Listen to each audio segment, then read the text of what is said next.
Halo semuanya, perkenalkan nama aku Afni Riris Oktal Salahi dengan NIM C1D1232027.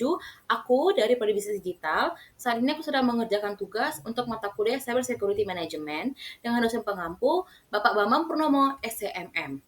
Nah, pada video kali ini aku akan menjelaskan mengenai aspek-aspek apa saja dalam cyber security.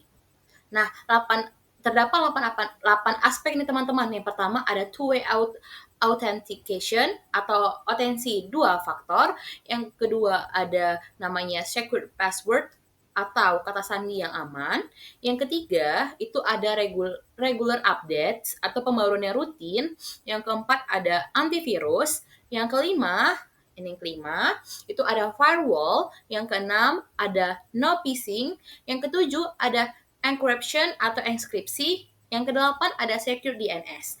Oke, kita akan membahas dulu nih yang pertama yaitu two-way authentication atau autentikasi dua faktor. Nah, two-way authentication atau otensi dua faktor ini cara kerjanya itu kayak menambahkan satu lapisan keamanan selain password seperti kode OTP atau face lock atau fingerprint atau mungkin juga melalui SMS. Nah, contohnya itu gimana? Yaitu login Gmail pakai password dulu, baru nanti dia minta kode autentifikasi atau kode OTP melalui SMS. Itu untuk contohnya teman-teman. Yang kedua adalah secret password atau kata sandi yang aman.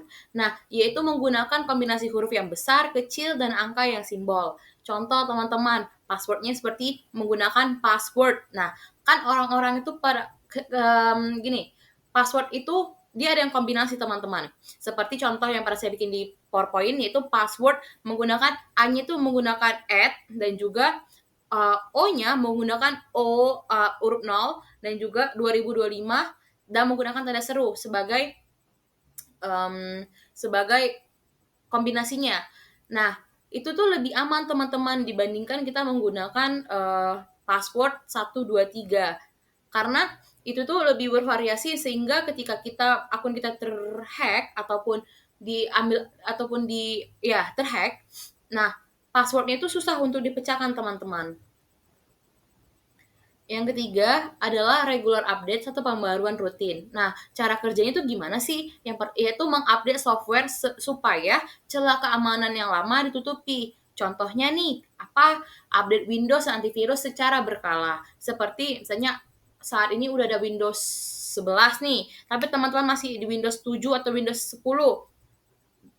Teman-teman bisa segera update Windows-nya agar sistem keamanan softwarenya itu tetap terjaga teman-teman, termasuk juga antivirus seperti Smartdav juga yang harus rutin diupdate gitu loh teman-teman.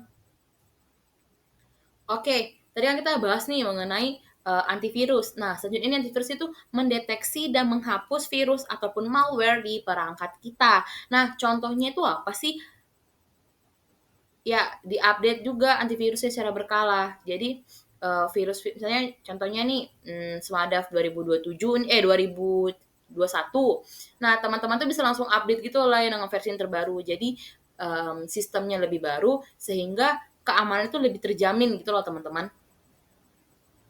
Selanjutnya kita akan bahas mengenai firewall atau memblokir akses yang tidak sah ke jaringan. Nah, contohnya itu apa sih teman-teman? Yaitu firewall itu memblokir hacker yang mencoba masuk ke laptop kamu. Jadi firewall itu ibaratkan kayak dinding keamanan untuk device kita sehingga dia dapat mencegah nih malware apa aja yang mencoba masuk ataupun hacker mana aja sih yang mau mencoba mengambil alih device kita. Selanjutnya kita masuk lagi ke no phishing. Cara kerjanya itu ya tidak mudah percaya pada email atau pesan palsu yang meminta data pribadi. Contohnya kayak jangan klik link aneh dari bank yang minta login akun. Seperti ketika kita lagi mau buka link yang bersamakan suatu bank ataupun instansi manapun, tapi dia itu meminta data pribadi kita, termasuk dia meminta kode-kode tertentu pada bank kita, ataupun juga informasi-informasi yang seharusnya itu tidak bisa diakses dengan mudah melalui sebuah instansi. Nah, itu tuh bisa menjadi salah satu, phishing juga teman-teman. Jadi jangan sembarangan untuk mengklik ataupun mengisi apapun yang, bersifat itu privasi ya teman-teman. Selanjutnya ada enkripsi, yaitu mengubah data menjadi kode acak agar tidak bisa dibaca oleh orang lain. Nah, kalau teman-teman pakai WhatsApp, itu tuh pasti ada kan kayak kode kode enkripsinya telah berubah, kode ininya telah berubah. Jadi teman-teman kalau Kak setting tuh ada enkripsi. Nah, WhatsApp itu kayak mengenkripsikan pesan, jadi hanya pengirim dan penerima aja tuh yang bisa baca. Jadi kayak ibaratkan hanya kamu, aku, dan WhatsApp yang tahu. Nah, nggak akan ada pihak-pihak keempat ataupun kelima yang akan mengetahui isi dari chat kita, gitu teman-teman. Selanjutnya yang terakhir itu adalah secure DNS, yaitu mencegah pengalihan ke situs palsu dengan DNS yang aman, yaitu menggunakan DNS seperti CloudFrame 11111 atau Google 8888 untuk lebih aman saat membrowsing. Oke, teman-teman, sekian penjelasan aku singkat banget ya mengenai apa aja sih aspek-aspek dari cyber security.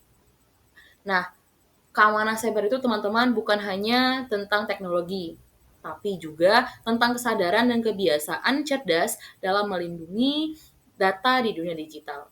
Sekian dari aku mengenai presentasi aku untuk aspek-aspek di cyber security. Terima kasih. Bye-bye.